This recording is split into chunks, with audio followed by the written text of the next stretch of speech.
All right, I'm out for a ride in lovely Southern California. Gonna ride on the coast. It is New Year's Day. Beautiful day for a ride. And I wanted to make some comments about comments on YouTube.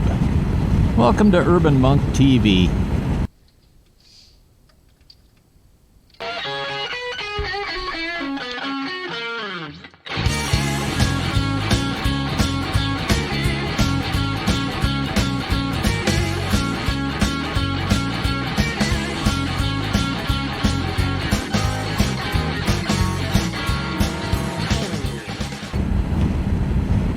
So, just out for a ride here. What a day, end of 2020.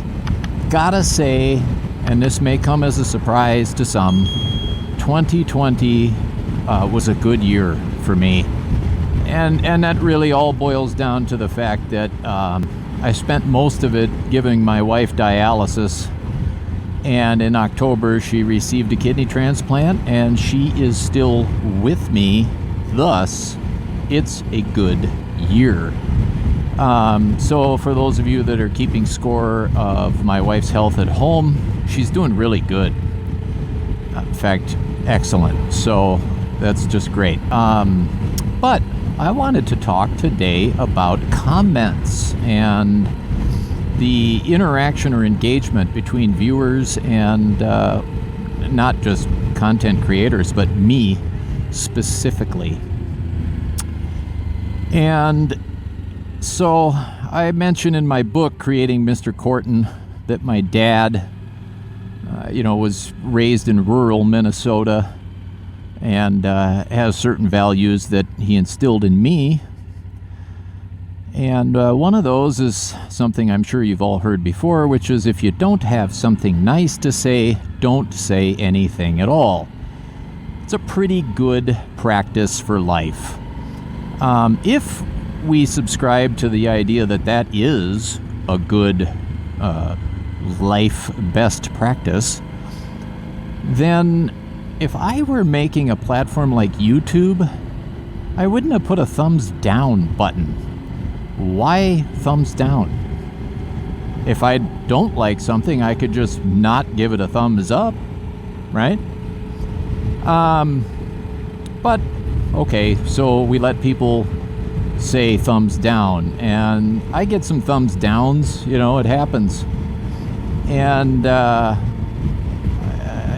first you think, oh, geez, maybe I don't feel so good about this. I don't feel so good about myself.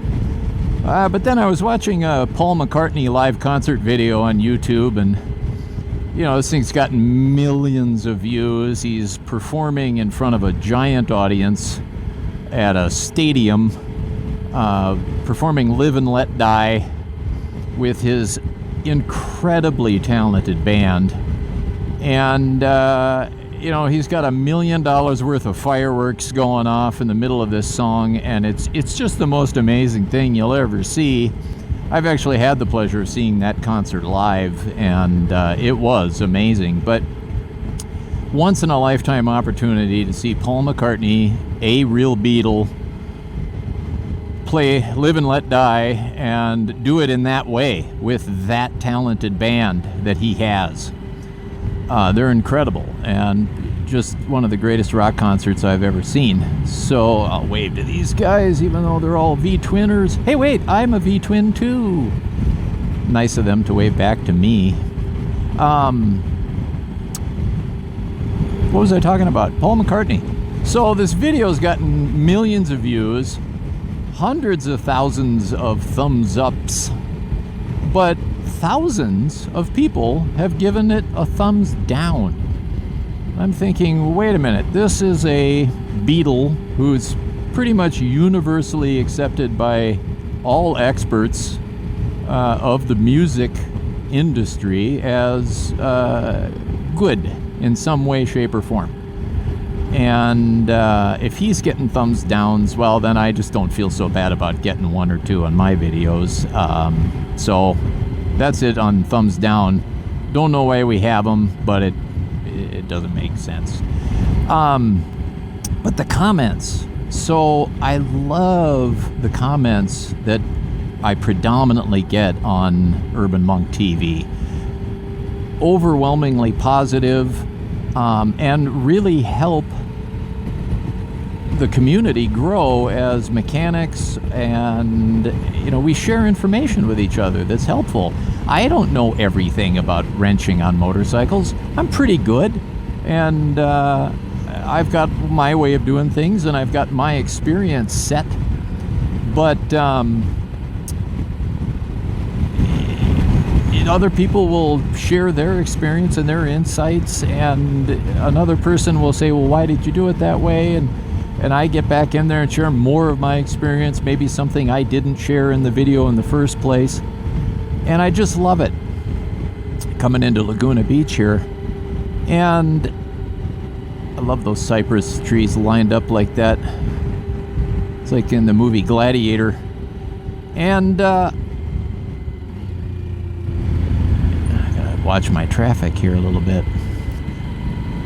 But I got this comment the other day, and I get, once in a while I get comments like this, where somebody says wrong in regards to the way I did something. You should never do it that way! Exclamation point, exclamation point, exclamation point. First thing, I've been on this planet long enough to know that when you see somebody using that many exclamation points, yeah, this is coming from somebody who hasn't really been around the block enough times to learn that that's just not what you do. And the other thing that really stood out to me right away is the word never. People that use the word never just haven't experienced enough life yet, in my opinion. I rarely use that word. There's always an exception to every rule. But anyways, so this guy says you should never take apart a mechanical seal. This is on that video I did of the CX500 mechanical seal, and they changed the size of the seals, and so you can only get the big one, and a lot of people have the small hole in their engine case, and so the big new seal doesn't fit. So I took the internal parts of the new seal out and put them inside the collar of the old seal, which still fits my case. And I adhered them in with a good RTV silicone, and they're stuck in there very well. And it's a spring mechanism. Watch the video, and it's self-explanatory. But this guy says, you should watch so-and-so's video on how to do it. So I watched this video. My first thought, let me back up. My first thought was, I'm going to ask this guy, why shouldn't I do it the way I do it? You can't say wrong, never do it that way, and then not offer some logical reason why not. And so I said, well, I'll give him the benefit of the doubt, and I'll respond and ask him to reply and say, here's my logic. After almost 3 days, certainly over 48 hours, no response. And when you make a comment, if I comment back to it, you get notified that I did right away on your phone. So more than likely, maybe he's on a desktop only and isn't checking his computer, but I gave him almost 3 days to respond, and I thought, okay, maybe the policy here is you can have a negative comment, you can say something that goes against what I've done, and I will give you a chance for, say, 72 hours to provide the evidence of why I shouldn't do it that way.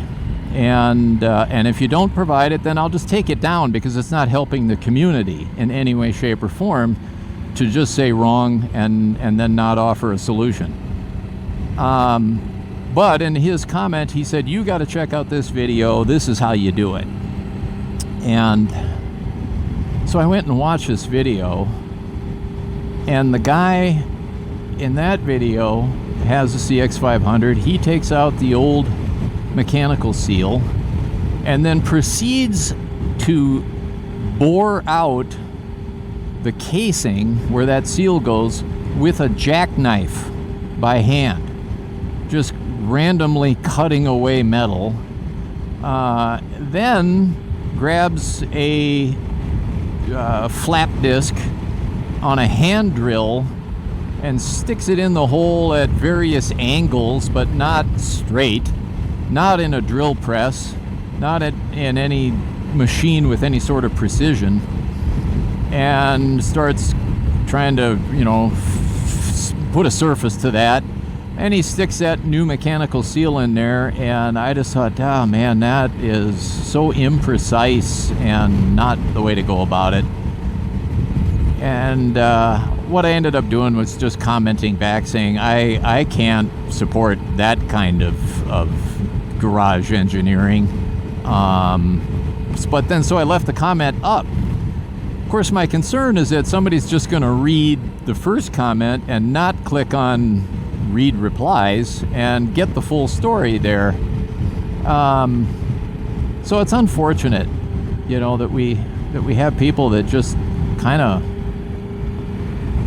spew off comments without giving them a lot of thought. Here in America, I'm raised on this idea that we have freedom of speech, and our forefathers had an idea of what freedom of speech meant. And I really believe they meant that you have a right to speak about things you've given some serious thought. It doesn't mean you can say anything you want without any thought behind it. And so, I don't know. Comments, I love all the comments. I'm so grateful to everyone that jumps on there and says this video was helpful, or hey, I did it this way and it was even easier. All that stuff helps. But to just say that's wrong and then not have a reason why it's wrong, or have a better way to offer. Granted, he tried to offer what he said was a better way, but no way is it a better way. And not a jackknife out of your back pocket and a hand drill. So, anywho, that's it. Just thoughts on comments. What a lovely day. Thanks for watching, everybody. If you want to read a little bit about my dad and how he influenced me, you can check out Creating Mr. Corton, my book. It's available on urbanmonktv.com. And if you like this video, give it a thumbs up. Subscribe if you want to become an urban monk. Thanks for watching.